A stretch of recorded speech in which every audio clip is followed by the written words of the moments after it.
Raconte-nous, Emma Couvreux, raconte-nous ce que tu trouves dans MBTI et pourquoi, ce que tu recherches et ce que tu trouves j'apprécie dans MBTI. Ce que tu apprécies dans MBTI. Alors, il y a d'abord le postulat de départ. C'est un outil au service de l'individu qu'il passe. On appelle ça un indicateur typologique avec une vraie ambition de mettre cet outil au service du développement de l'autre, de la connaissance de soi et du développement. C'est-à-dire que ça a vraiment une ambition complètement éloignée du test.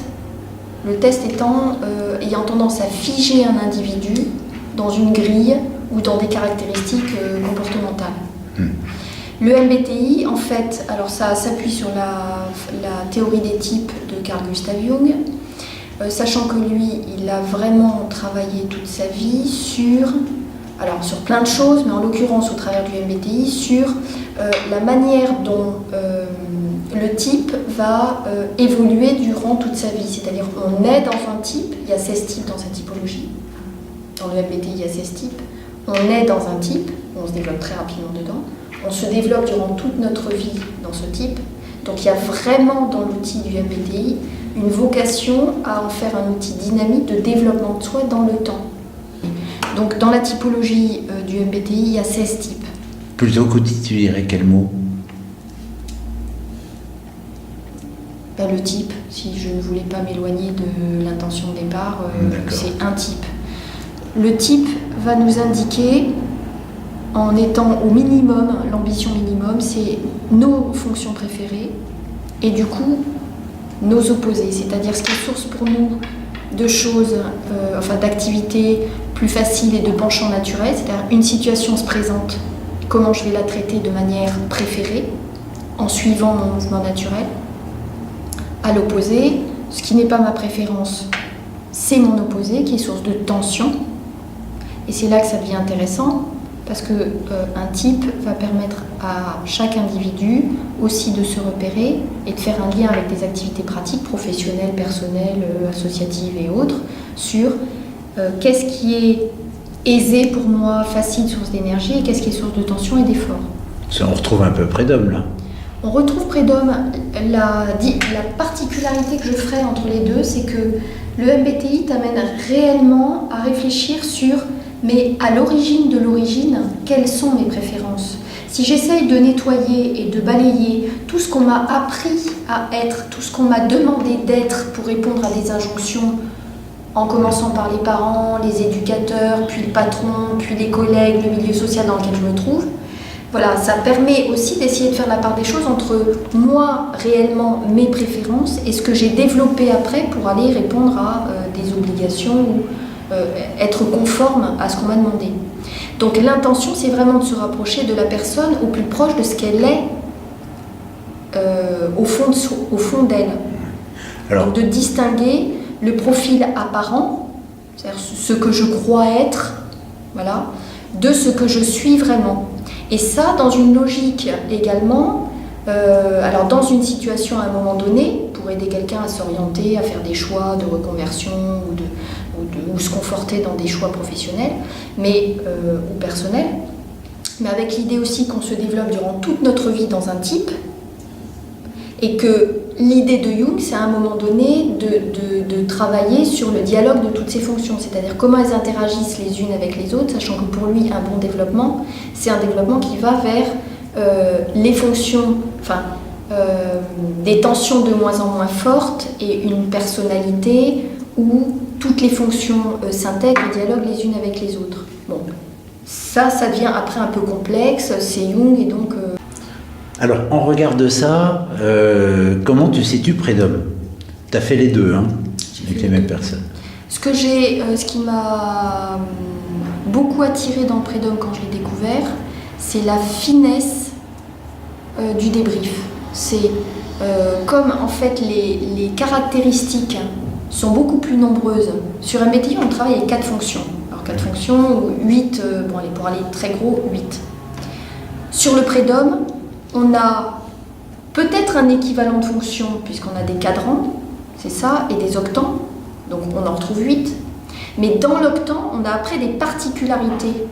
Et quand on passe l'outil, on a comment s'actualisent et comment s'interagissent toutes ces caractéristiques les unes avec les autres dans des situations.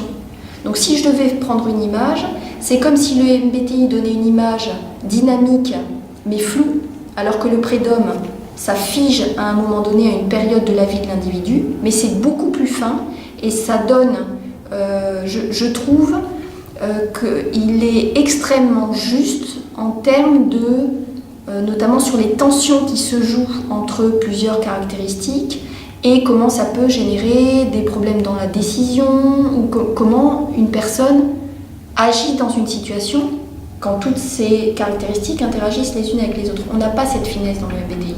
C'est la métaphore de la photo par rapport au cinéma. Par exemple.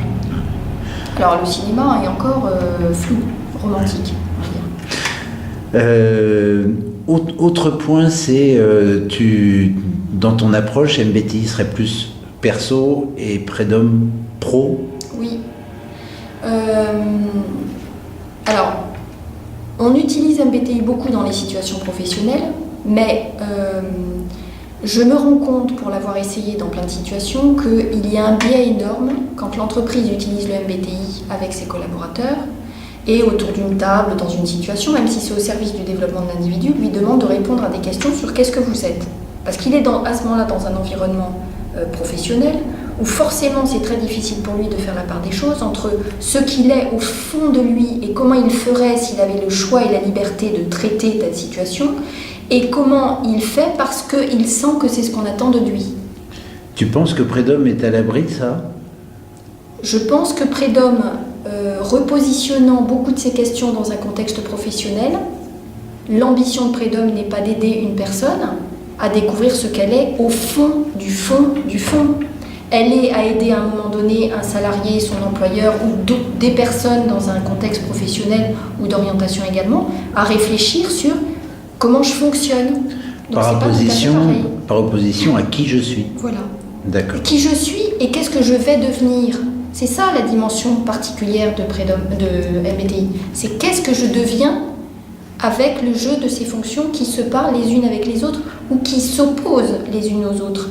Alors que dans prédom, on a quelque chose de plus fin, beaucoup plus fin dans des situations, mais aussi dans des périodes beaucoup plus courtes. C'est à un moment donné, ton prédom, c'est ça. Et voilà que ce prédom te dit dans telle et telle situation. Donc, en termes de prédictivité, le prédom, je le trouve beaucoup plus intéressant. Parce que l'ambition du MBTI, c'est pas la prédictivité, c'est au service d'un individu pour se reconnecter avec ce qu'il est et faire des choix qui sont écologiques pour lui. Je te donne un exemple. Je l'ai fait passer à une femme qui était en congé maternité, congé parental prolongé. Dans le prédom, la zone du limbique ressort extrêmement forte dans les deux parties, la partie collective plutôt et la partie individuelle. Le vert dépassait tout et du coup très peu d'énergie restante sur les trois autres volets. Bon, dans le MBTI, il me manquait une fonction, c'est-à-dire que là je pouvais retrouver ma fonction feeling dans le limbique, mais par contre le MBTI, tu as toujours deux fonctions qui fonctionnent ensemble. Là, je ne la trouvais pas dans son prédom. En fait, elle est également très intuitive. Cette fonction intuitive, elle a pu se reconnecter avec cette fonction au travers du MBTI, et après on a fait un travail de comment cela s'actualisait dans sa vie personnelle, dans ses choix et dans sa vie professionnelle passée. Avec le prédom, comme beaucoup de situations étaient demandées, étaient remises en situation professionnelle, si tu veux, cette partie plutôt conceptuelle, créative... Parce que le mot intuition dans MBTI est réservé, voilà. Alors que dans prédom, il a une valeur, un étiquetage affectif. Donc ça valait le coup d'être précisé. Voilà. Mais alors pour avoir essayé de faire des recoupements entre les deux, il y en a forcément quelques-uns, mais finalement c'est deux outils qui ne se ressemblent pas et qui sont complémentaires. Dans l'idéal, il faudrait presque pouvoir les utiliser les deux ensemble. Merci.